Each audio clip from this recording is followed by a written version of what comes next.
चल कुछ कइल जवाड़ में। हटा फंस जाए मम्मीला कुमार में। कबल अकेले काम चलाई प्लीज खिया दो आज मलाई।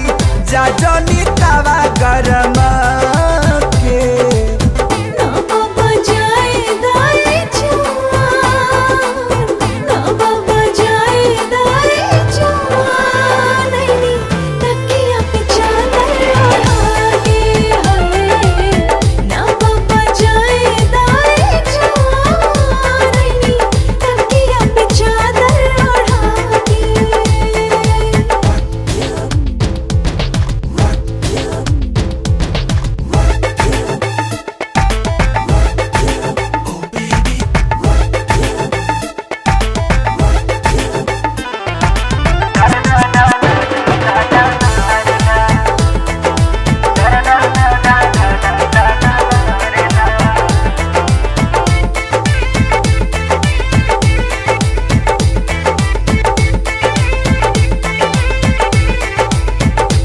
मना कर जनी अपना दीवाना के। शादी कल फिर छुई हाँ जनाना के।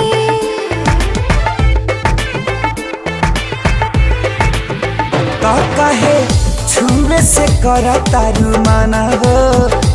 अभी लिखा जनी कोरा बाटे पाना हा।